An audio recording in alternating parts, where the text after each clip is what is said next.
All right, we're doing 2011, question number 3. This one's actually interesting. It's a torsional pendulum. Basically, it's a pendulum that rotates um, left and right, some angle. Um, Now, the first part, in part A, they want to know, they want us again to write but do not solve the differential that could be used to determine the angular displacement theta of the torsional pendulum as a function of time. Alright, so let's see. Well, if we look at the equation, tau equals negative beta theta. Wow, that was a little tough to say. They gave us this equation, and I'm going to use I alpha. Alright, now normally when we do this, we tend to write alpha as I d omega dt, like we did in the previous problem. But that's not going to help me in this case, because this isn't going to help me determine the angular displacement as a function of time. So instead of this, I need to write the other equation. So negative beta theta equals I second derivative of it. Now, if you forgot why this is the same as that, remember I could rewrite it like this. This means the same thing as this. And if you remember, omega is just d theta over dt. So ends up being this. Now, and remember, this doesn't mean that you're squaring the derivative. It means that you're taking the derivative twice. Alright, so this is your equation. And this was surprisingly 3 points. So 1 point for realizing that I probably should have wrote it, but tau net equals I alpha. I got 1 point for that. 1 point for realizing that, for basically substituting that in for tau. And you got 1 point for realizing that the acceleration was the second derivative of theta. Alright. Now, part B, it's saying, using the analogy of the mass oscillating on a spring, determine the period of the torsion pendulum in terms of given quantities. Ooh, alright. So this one, this one's tricky mostly because of the fact that it requires you to kind of remember how those equations came to be. And this was something I never really showed you because it kind of deals with calculus. So, for the spring, this is for part B, for the spring, we ended up having this equation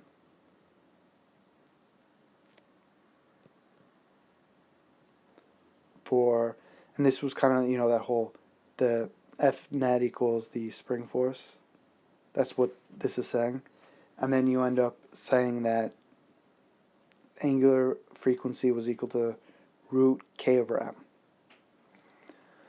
Alright, so what we're going to say is for this torsional pendulum, we set up the problem to be I d2 theta over dt squared equals negative beta theta. So that means that the angular speed in this case is going to be, well, in this case it was k divided by m. So in this case it should be beta divided by I. And then they want the period. Well, if you remember, period is 1 over frequency. And frequency, 2 pi frequency equals omega. So this is just 2 pi over omega. So this is going to be 2 pi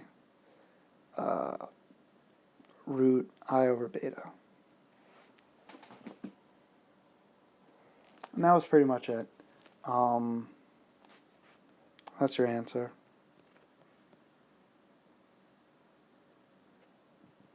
Period of a torsional pendulum. You got 3 points for this.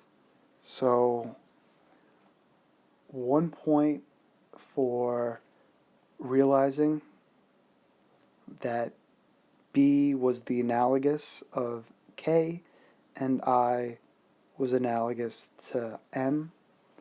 And then you got 1 point for realizing the relationship between period and angular frequency, and 1 point for the answer.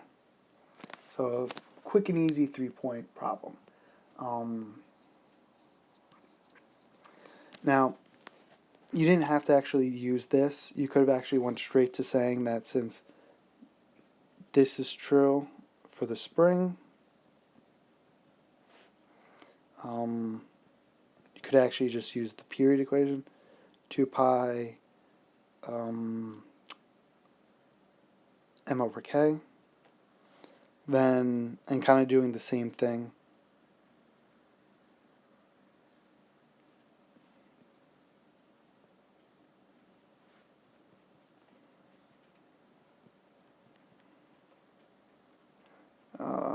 I over beta. And again, would have gotten the answer even quicker.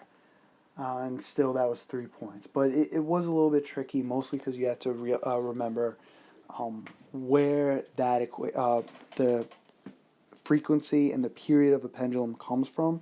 And it really comes from this equation, doing the whole F net equals MA jazz. Now, if you're wondering how this works for the pendulum, the regular pendulum, don't worry about it. That one you don't have to worry about, because that one, the way to actually derive that equation is a little bit even more trickier. All right, so that's part B. Now, part C. So this one is, they have a bunch of values and they want us to plot the data onto the graph and draw a straight line. All right, so let's see, they gave us the period squared and the rotational inertia of the disk.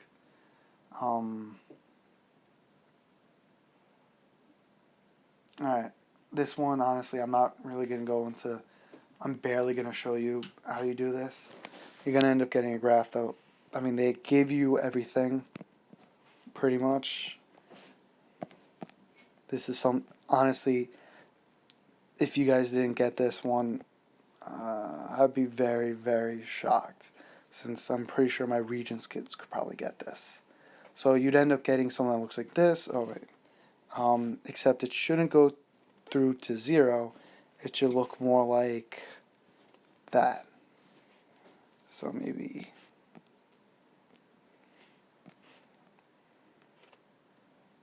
like that. And this was only 2 points, because it's way too easy. 1 point for plotting the points correctly, and 1 point for drawing a line of best fit, so not connecting the dots, pretty much. Using this, so this was C. Using this for D, they want to know, determine the equation of the line. Alright, so starting off a little bit trickier, you have to figure out first off what's the slope of the line. So, change in y over change in x. I don't really have the values off the top of my head. Remember, this is what I'll say. When finding M, do not use data. It is improper to use data. Even if it's on the line, or it looks like it's on the line, you want to avoid it. You drew a line for a reason, use the line. Do not use your data. So you have to pick 2 good points. Now, I'm going to use their graph, to come up with my points. So let's see. My first point is going to be point 11.5.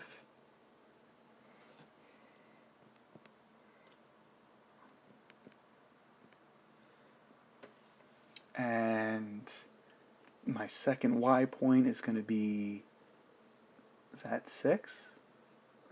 Sure. Let me go. Oh yeah, the other thing is that you want it to be as wide as possible. So let me use 4. Minus 4. Alright, 11.5 was there. I think that's 0.7. 0.07. And that 0.015.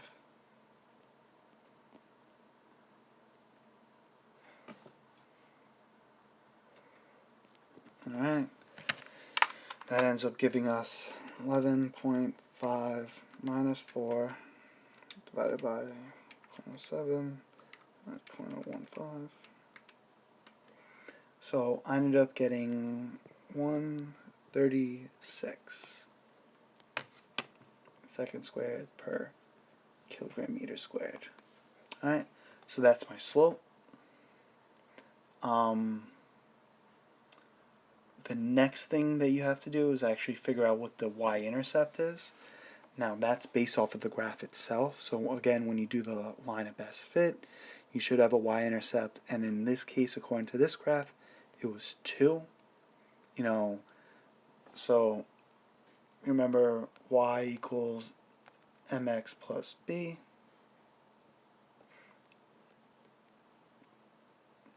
Now, I actually don't like the fact that they do this, but apparently it's what they want. So they want you to actually replace t squared in for y and I in for x. So you end up getting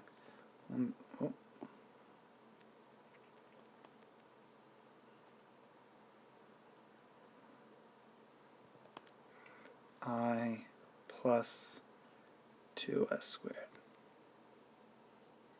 And you end up getting this. This was a cool 3 points. 1 point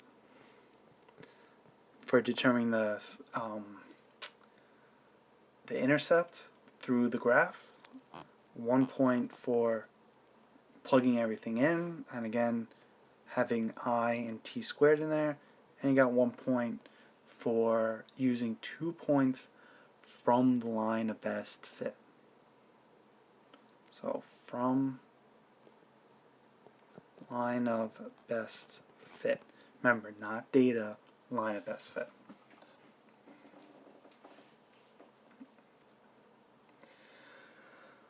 Coming near the end, E, it's saying that they want us to determine the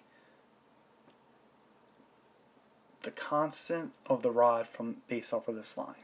Alright, so based off of this. Alright, so what we're going to say is we're pretty much going to ignore that 2. Yeah, for the most part, you're kind of ignoring the 2 in this case. If you remember from before, the period of the pendulum was 2 pi I over beta. You know, moving things around. T squared is equal to 4 pi squared I divided by beta. And again, moving things around.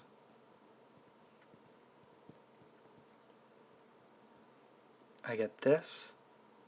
Now if you notice, this is the slope of my line. So my slope, which we already found was 136 seconds squared per kilogram meter squared, is equal to t squared over I, or change in t squared over change in I, which is also equal to 4 pi over beta. So that means that beta must be equal to 4 pi squared divided by 136. Look at that. Again, you whenever they ask you, whenever you make a graph, use the graph to find the information. Don't just plug the data into the equations, use the slope in some form. Figure out how to use your slope. You found it for a reason. Plug and chug, you should get that beta is about 0.29 kilogram meter squared per second squared. So you ended up getting 1 point for realizing that this was equal to the slope, 1 point for using the slope that you found before, and 1 point for actually getting the number with the units. This one actually you had to make sure you had the proper units in. I'm trying to think if there was any other unit that you could have used. Let's see. Alright, looking at this. Alright, looking at this. Kilogram meter squared per second squared. I think you might be able to get away with either using newtons per meter, Newton meters, because if you remember, Newton is just kilograms mass times acceleration. So we'd have an extra m left over. Or using joule. Now again, I don't know if it would be proper to say that that's 0.292 joules, since that it's not really something. You're probably better off using this one, if anything. But keeping the kilogram, the meters, and the seconds in there, probably your best bet. Alright, and then the last question. F. It says, what is the physical significance of the intercept of your line with the vertical axis? Alright, so let's think about what would that intercept be?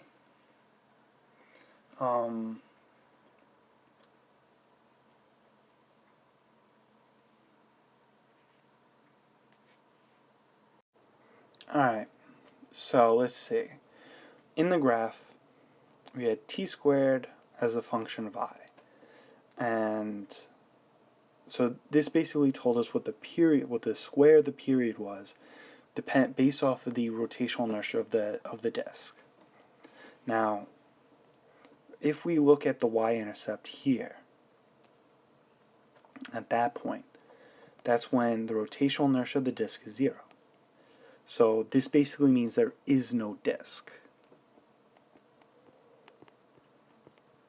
So that means that in this problem, where I have no disk, I would have the ceiling, and then I would have the flexible rod.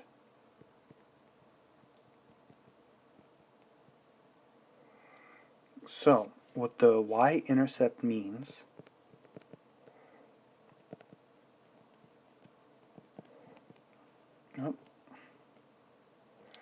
is it's basically t squared of just the flexible rod.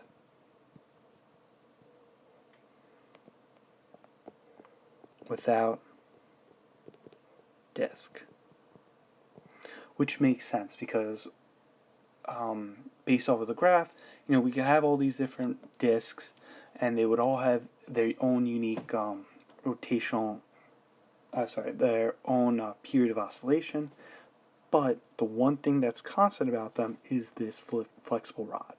So we have to include that is also going to play a factor. That's basically what you want to think about. And this was just 1 point for the answer with explanation. Alright, so again, realizing that because at the y-intercept, when the y-intercept occurs, that's when the disk is 0, or the rotational inertia of the disk is 0, which means that we're left with just the flexible rod. Alright, so this one was definitely probably the trickiest of them all. But again, a lot of the questions that were really difficult, F probably, in my opinion, was one of the more difficult ones. Maybe even B. They weren't really worth too much points. So it's not like you're going to lose a whole lot of points. You still had the ability to get a majority of them. So keep that in mind. Keep practicing these problems. If you have any questions, let me know.